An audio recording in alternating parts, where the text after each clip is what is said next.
Hello, everyone, and welcome to another Scots Whay Hae podcast.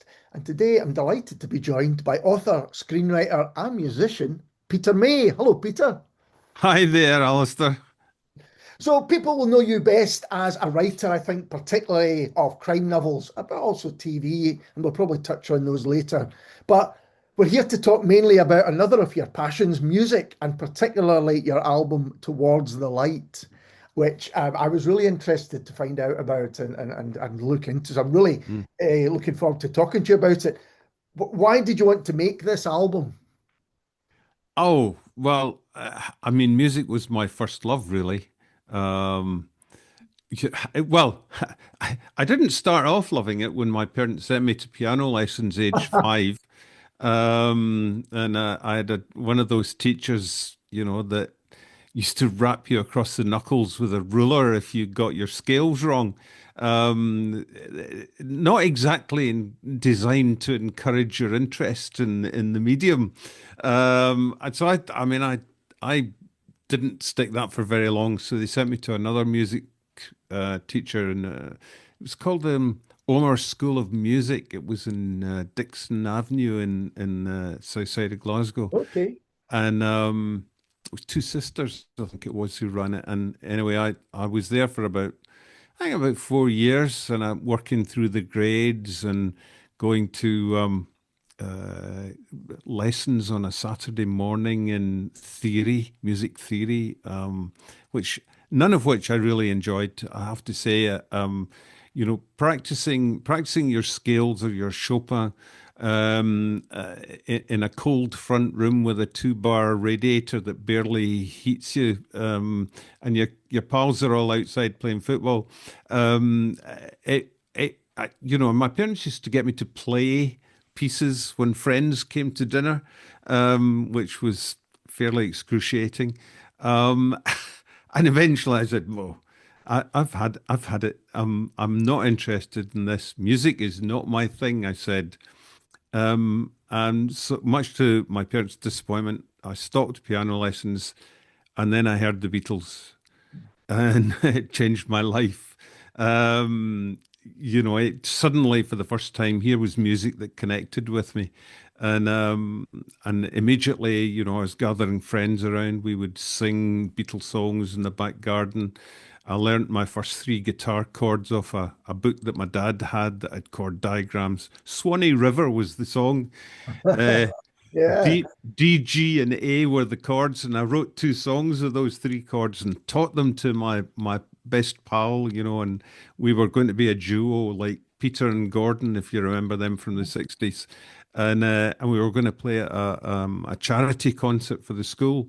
And then I, by chance, heard this fella a few doors away from me playing drums in his back room. Right. And I think he had a snare drum, a couple of biscuit tins, and a hi hat. And so I went and knocked on his door and I said, "Do you want to be in a group?" And he said, "Yes." So we arranged a practice first rehearsal, and a friend of his tagged along, said he played bass. He didn't really, but he had an acoustic guitar. And so the four of us had our very first group rehearsal, and we rehearsed Roll Over Beethoven. I saw her standing there, and the 2 songs that I had written. And that was the beginning. And we played our charity concert, and girls actually screamed at us, which was very encouraging. And I maybe think I there would have was. been terrified at that I, age. well, it was. I know it was fun. It was interesting, and I then went on to play all through my teen years and my 20s in various bands.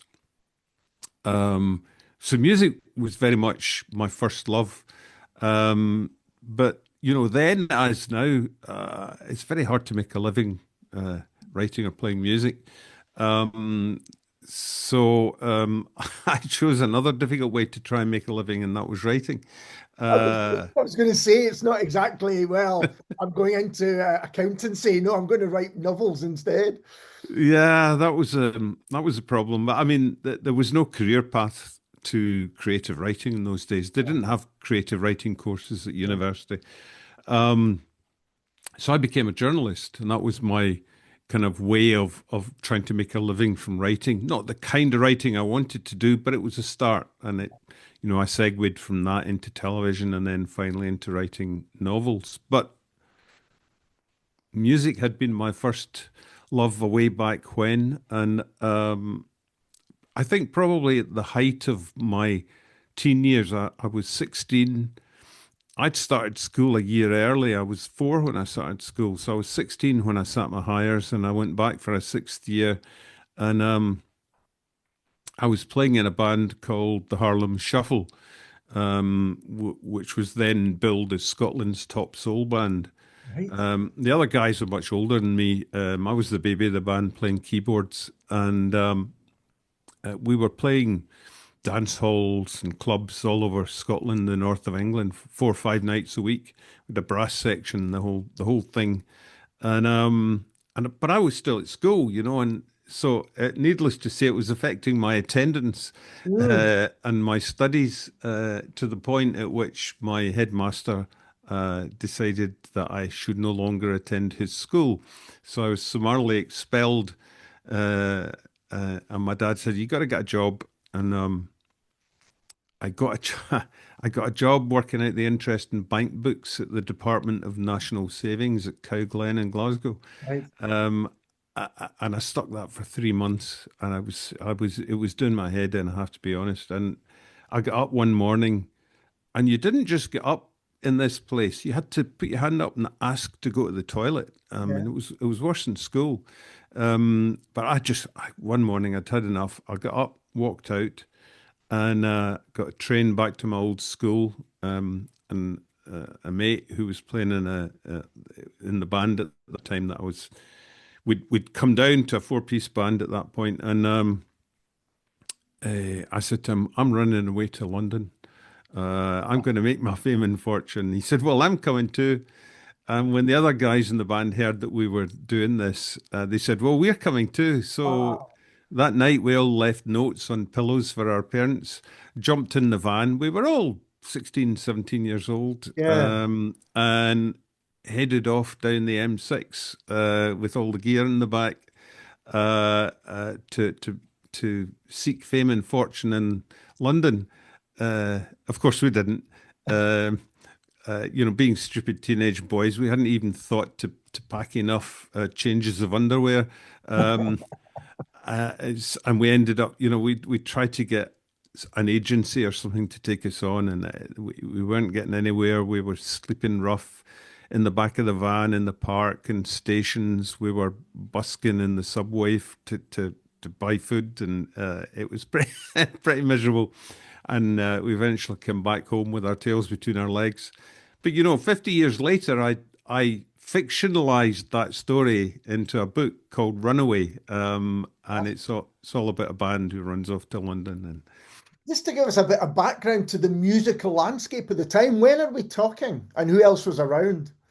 what when we ran off to Yeah, London, yeah, yeah. it was I think it was 1968. Right. So So the height of kind of oh, music at that time, Sergeant Pepper's would have been coming out. So well, Sergeant Pepper's was the year before. It was the White Album had just come yeah, out. And all the bands that we were emulating at the time, the Who, the Kinks, the Stones. It was at the height of the whole '60s thing. And London was, I mean, it was a real eye opener to us kids from Glasgow, to go down there, and but it wasn't that kind to us. But that's all part of life experience. But the music was great. I mean, the music that I had been playing, because in those days, it was all dances. mhm, You didn't play concerts; you played dances. It was dance halls, scout halls. Every church halls, they all held dances on Thursday nights and Friday nights, Saturdays and Sundays, and that's how bands in those days actually, that's where they learnt their craft, yeah. going playing these things. And you traveled all over Scotland, miners' welfares and goodness knows what else. And we were playing dance music. We were playing, Tamla Motown, soul, Sam and Dave, all that kind of stuff. but it was a great way to learn your craft and to learn how to get up on the stage and perform. And there were great days. Yeah. I did a book event recently with Martin Barr from Jethro Tull, and he spoke about exactly what you're saying, playing all these places in the north of England. For him, it was Birmingham and around that area, but Yeah. then going down to London roughly about the same time and just kind of to soak up what was happening in there. And I guess when you four decided to jump in that van, that was the idea to kind of London would have been, perhaps as it still is, the kind Uh-huh. of musical mecca. Oh, absolutely. Yeah. I mean, that was where everybody went to, to get a recording deal or to get to play in the clubs where people got noticed. Um, but we were very naive and we were very young. And I look back on it and with some affection, no regret, but realizing that it was never going to be the career path to making a living playing music. So it was it was something to learn from. So you go into journalism, and then you have this incredible career as a best-selling author, which I'm not skipping over. I'm going to go to the album, and we will get into different ways of writing as well. But you've now decided to make, or you've made Towards the Light. So why now? Did you want to do this record? A, I'm getting on in years, and B, I had made enough money from my writing to be able to build myself a studio at home, and for several years, maybe from about 2012 onwards, my best pal that I'd played with in bands off and on over the years was living in the south of Spain, and he'd set up a wee studio in his villa there, and he wanted me to write and record with him, and I did, but I never had enough time because I was committed to my writing contracts, to going doing the promotional stuff, which took me all over the world. So I never had the time to spend with them, and I knew that I wanted to kind of basically pull back from writing the books and spend some time doing the music, which is why I put the money into building the little studio, and then of course along comes COVID, and everybody's confined to home, and I was confined to home, and I spent time in the studio, obviously. But Yeah. and I was going to do a lot of music at that time because we just had my pal had come up from Spain. I'd come across a drummer here in France. I knew this other guy who was a bass player who had a holiday home down near where I live, and the four of us got together that Christmas, New Year, just before COVID struck, and we had these 2 weeks in the studio, and we played together, and it all just gelled, and we were writing stuff, and it was great. And I recorded it all. Um, and then, of course, COVID came and it put an end to all that. I was stuck in the studio on my own. And it turned out this book that I'd written 15 years earlier, all about a viral pandemic that basically closed down the world, that I hadn't been able to get published at the time, suddenly became very courant. It got published in the spring of 2020. It became this huge worldwide phenomenon. I spent months literally in this studio doing radio and TV Of interviews. course. And that distracted me from doing the music. And then when COVID started to wind down, I still had contracts to honor from our publisher, and but I said to them, look, when I've honored these contracts, I'm not going to take another contract. I want to do the music, Right. and so that's what happened. But sadly, in the meantime, my friend Stephen, who'd started it all together all those years before when we were kids, got a brain tumor and died. And this album, Towards Light, got kicked off when I was sitting through in the live room next door here, just with the keyboard and the mic. And I started mucking about, and a line came to me. Every time I think of you, I smile, and it was about Stephen. And the song just came very quickly to me then, and it was like he was standing on my shoulder, urging me on with it. And that was the beginning of the album, and so it just grew out of that over the next year. And that's interesting to hear because I think particular there's a couple of songs on there that for me are about grief and loss and those themes. But there's other themes on there as well. How did you approach writing the songs? Did they, as you said, did a line come to you and you were able to build from there, or was it a different process each time? Well, the funny thing is, I'd always been a bit scared about writing lyrics. That seems crazy coming from a writer, but it's a very different kind of writing. Right. Um, uh, and so only actually on this album, only three of the songs have I written the lyrics for. The rest are written by an Irish poet friend of mine called Dennis McCoy. And what would happen is, and Dennis was living next door to me here in France for half the year, for nearly 10 years, and uh, he would come with a set of lyrics, something he'd just written, and he would give it to me, and if the lyrics inspired me, I would go and sit at the piano and just work with that, and the songs developed from the lyrics, other than the ones where that I wrote myself, which were very, very, very personal ones. Yeah. The one obviously about Stephen is called "I Wasn't There," and one the title track of the album, "Towards the Light," which was about my father's descent into dementia, and another one about kind of morbid thoughts, I guess, about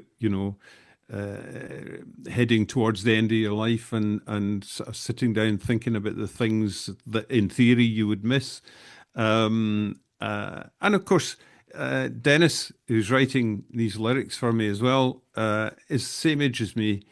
Yeah. So we're sharing this perspective of the world from the point of view of what a lot of young people would see as a couple of old guys, looking back on their lives and what they've seen and learned, and also looking at the state of the world as it is today. So there's a couple of sort of semi-political songs in there as well. Yeah, it's a lot of reflections, a big part of it, definitely. And there is a song, I can't remember the name of it now, but looks at kind of technology and the kind of dangers of technology Yes, that you have yes, today, which is a really strong song because it's under the name the Peter May Band, so there are other people involved. yes. Yeah, Um, it, well, it's weird because we were never all in the studio at the same time, and this is what technology allows us to do. I've got a bass player who lives in Leeds, a synth player who lives in Scotland, a guitarist who lives in Switzerland, and a drummer who's based in France. So it's it's an interesting combination. Files would be flying backwards and forwards. I mean, I primarily play keyboards, but I also play acoustic guitar, um, and uh, and so I would write the song, I'm basically working with a click track, um, so that I could then send the tracks that I'd already recorded out to my drummer, who'd then working with the click track, put down the drum track. We'd discuss it obviously yeah, about what kind of thing I was looking for from the drum track, and then it would go to the bass player. Um, and then it would go to the synth player in Scotland. Now he's a guy. He's only a few years younger than me. He's retired. He used to be Scotland's top forensics officer, and I had consulted him when I was researching a series of books about a character called Enzo MacLeod, who was yeah. a top forensics officer. And Mike Baxter is his name. He is now playing in a prog rock band called Long Earth, and they're all of a similar age. And I think they're now in the process of recording their third album. And they go out on the road and they do gigs and I've heard of Long Earth. I have, yeah, yeah. yeah, yeah. They're very good. And so Mike does kind of synth enhancements for me on the tracks. And then the Ralph Carter, who lives in Switzerland, is the guitarist, and he's only on, I think, three of the tracks, but his solo work is terrific. And so that's kind of telling us what the process of making this album was. The idea of the old school, you get everyone in the studio together to work. It is one of the benefits of technology, definitely, that you can do this. Yeah. I mean, if it was my preference would be to have everybody here in the Of studio and record the performance and then, overdub uh, later tracks. But the the practicalities of where we all are make it virtually impossible. S- So I was going to ask you if there were any plans to play live, but I'm guessing with everyone everywhere, that's going to be pretty impossible. yeah, we've been asked this quite a lot, and Mike Baxter, who's from Long Earth, keeps saying to me, "You have to go on the road. You have to go and play live," and because they do, Yeah, but they're all in Scotland together, and yeah. they can rehearse as one, and I mean, I think the logistics of us trying to do it are kind of militate against it ever happening. And that's a shame, but I understand it absolutely. Um, in that period where you were writing your novels and writing for TV and other things, were you still always writing songs, or did you kind of stop that until now?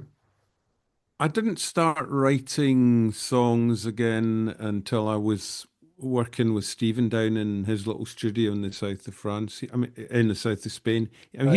he was quite prolific. He produced a couple of albums. I did some work on one of them with him, and then he produced one entirely himself. So he went to a kind of a songwriting symposium up in the mountains of southern Spain and had a wonderful time. But he learned a lot and he came back and his songwriting, was really elevated by the process. And so, I'd seen what he was doing and it was kind of making me itchy to get at it myself. And it was just the practicalities of finding the time to do it. And it's not really until now in the 2020s that I have found that time. You mentioned the Beatles kind of changing your life, and I think you can hear the influence of the Beatles on the album. Definitely, it's a kind of classic songwriting and sound. And I noticed behind you, you've got a McCartney-esque bass guitar as well. Who are your other influences? Oh gosh, I mean, in the '60s, obviously it was as I mentioned, people like the Who and the Kinks, the Beatles, the Stones, and then towards the end of the '60s into the '70s, Crosby, Stills, Nash, Jethro Tull. When I heard that first Jethro Tull album, I was blown away by it, and immediately went out and bought a flute and taught myself how to play it, and. Uh, oh gosh, also, I mean, Cream, and the whole blues scene, John Mayer, not John Mayer, John Mayall. Yep. Although John Mayer, more recently, I've been listening to a lot of John Mayer. Um, uh, the Eagles during the '70s were big for me, and uh, oh gosh, now I've forgotten his name. Uh, Utopia was his band I started listening Todd to in the Rundgren. '70s. Todd Rundgren, that's him. I loved his work. I went to see him in Edinburgh, in the theatre at Top Leith Walk, and Mhm. it was just him on his own with a guitar on the stage, and he was amazing, absolutely brilliant. So all those kind of influences. I mean, the '80s again. That was a different period. Lots of different. The whole synth thing started coming into play then, and I was enjoying that. Alan Parsons project. Mhm. I later got to know Alan Parsons, and we were working together on a project that sadly never actually came to fruition, but. I went to see him in Milan, and we had dinner together and got very drunk together. And the next night, I went to their concert in Milan, which was great. We went backstage afterwards, and when you know these organized groups of fans who've booked their time to come Yeah, and yeah. see them all come in. So that was interesting. What was the project? Was it going to be a musical project? It was, yeah. We were planning to do a stage musical uh, featuring sort of 20 of the best songs from the Parsons Project over the like 2 decades. And I had storylined, and my wife, who's a playwright, had written the dialogue for the book, the Right. musical book. And we'd chosen all the songs, and Alan was dead keen on it. Uh, but we ran into a copyright issue relating to his dead partner, Glasgow fella who wrote the songs, whose name escapes me just for the moment, who died, oh gosh, 20 years ago, maybe now. And his estate, owned a lot of the copyright or shares in the copyright, and it just wasn't coming together. As so many of these things, um, it's never simple. We loved the idea, and it was, and it, I think it would have been a great show with the band playing live on one part of the stage every night, and the action taking place in another part. And Oh, wow. um, but it sadly never came to be. And I believe that you had some connection with Middle of the Road, the Scottish band. Yeah, Middle of the Road had some big hits. I think in the early 70s. I think they went and did all the recording in Italy. Right. Um, and during the 70s, I was working for the Scotsman newspaper and working at their Glasgow office, and with a great friend of mine, Bill Hill, whom I had originally met when I was working for the Paisley Express. He later joined me in the Scotsman. And we were writing songs together. He had a TIAC 4-track recorder, so we were recording stuff together. Um, and we'd put together a little tape of songs, and I can't remember how it came about, but a couple of the guys from Middle of the Road had set up a recording studio somewhere out the northwest of Glasgow, and they'd heard the tape and said, "We'd like to record some of your stuff." So Bill and I went out and recorded stuff. It never got released. Okay. Um, I don't know how good or bad it was at the time. Uh, but interesting footnote to that is that, after I'd left newspapers and gone into television, Bill moved into computing and went to work for a computing outfit in Edinburgh, where he invented um, a kind of typeface that was readable on screen. And he got headhunted by Microsoft and he went out to Seattle, became head of their division for, screen type, and would appear on stage with Bill Gates and so on and so forth. Oh, And he's known now as the father of the ebook because we wouldn't be able to read ebooks without the technology that he invented. Um, so sadly, he has also passed, but about nearly 10 years ago now. you know some interesting people, Peter. There's no doubt about it. Yes. So you move from, trying to break music, you go into journalism, but you want to write fiction. Was that something that you always wanted to do? Yes. Yeah. I mean, that had always been my kind of first ambition was to write the great novel, I suppose. I started the first attempt at a novel I began at the age of 14. It took me a couple of years to write, and it was I was playing the group I was playing in at the time was called the Aristocrats with a K, Right. and the book was called The Aristocrats in Spain, and it was a kind of teenage fantasy about the band and a couple of girls I'd met on holiday in Spain and stuff. But it was about 50, 60,000 words long, so it was my first serious attempt writing. So I mean, from a young person writing, that's quite a commitment. You know, right from the beginning, you were willing to put in the work to get the novels out. That's, that's right. My pals, when I was doing this writing in my early teens, would always relate, sadly, stories of coming to my door, and my mother answering and them saying, "Is Peter coming out to play?" And she's saying, "No, he's writing a book." and, uh, which I'm not sure if they believed her or not. But anyway, that's what I was doing. And so, was it always going to be crime? Was it crime from the beginning that you were going to write? No, I mean, I just wanted to write. I mean, my ambition had always been to write the great novel. Yeah. And so I mean, all my reading was people like Graham Greene and Ernest Hemingway, um, H.E. Bates, people like that. And crime, it, I always describe it as I'm an accidental crime writer. Right. When I quit television in 1996 to try and pursue a career in writing books, try and make a living doing it. Yeah. Notoriously difficult to do that.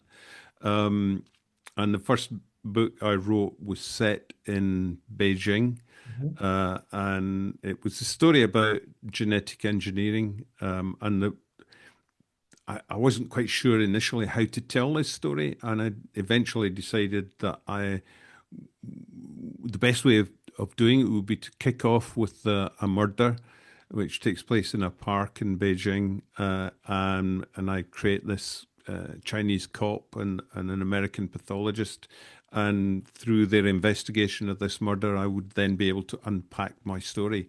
So Mhm. of course it became a kind of crime thriller. And when I got a publishing contract for that, they said, well, we'll give you a two-book deal, but we want another one in the same location with the same characters. And so I then kind of got locked into that, crime writing thing. And that series, that initial book became a series of six. Yeah. And, genres in books, I suppose, as in music, it's really just about marketing. Mhm. And they decide that you're a crime writer, and so here is the demographic that they're going to sell to, and this is the projection of you that they're going to put out there. And so once you get locked into a genre, you're stuck in that genre. If Yeah. you want to switch genre, if I wanted to become a romance writer, for example, I couldn't do it with the name Peter May. I'd have to choose a pseudonym to write in a different genre, because that's the way publishing works. Yeah. It's in a similar way that J.K. Rowling had to become Galbraith to write. Exactly, exactly right. Yes, yeah. Now there are a lot of Peter May novels out there. I think over 30, is that correct? And that's right. Yes, I think I've written 31 books altogether. So if someone was wanting to begin, where would you recommend that they begin a potential reader of Peter May novels? Well, probably, I mean, my most successful and probably best known books are called the Lewis Trilogy. And they're set in the Outer Hebrides of Scotland. And the first one's called The Black House. And that's probably where to start. But it depends I mean, these are quite dark Mhm. books. I have a series set in France with a half Scottish, half Italian character called Enzo MacLeod who solves cold cases, and that's much lighter reading. So if you like France and you like light entertainment in crime, those would probably suit you better. Or the China books, if you're interested in China, there's six of those. Apart from that, I've written a lot of one-offs Yeah, on different subjects and it's set in different places. But probably a good place to start would be the Black House. yeah, fantastic. Is that you given up writing novels for the music, or is there a possibility that there may be more to come? Well, as far as my publisher's concerned, I've said don't expect another book. Right. I've turned down all contract offers, Hmm. and I'm, determined to focus on the music. Yeah. But as I've said to everybody, well, if a really good idea jumps up and slaps me in the face, I'm going to feel inclined to write it. But thus far, nothing like that has occurred. So the focus is still 100% on the music. And we said that, there's a slim chance of you playing live, but have you thought about albums, future albums?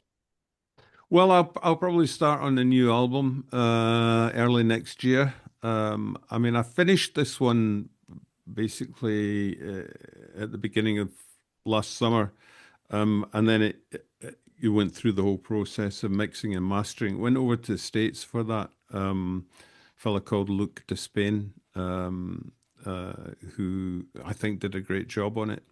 And so there was that period, and then there was the kind of whole business of setting up the publication of the album, the launch of it, the promotion of it. So I've been kind of tied up with all that. So I haven't really done anything musical now for probably about 6 months. Right. But I hope very soon to be back in the studio with some fresh ideas, some fresh thoughts, and some new songs. No, Peter, I've been listening to the album the last few days and I've really enjoyed it. I was some kind Yeah. of classic pop rock sounds to it, I think is the Mm. way I've been thinking about it. Great songwriting as well. And also you're still telling stories through a lot of the songs too, which I think is really interesting.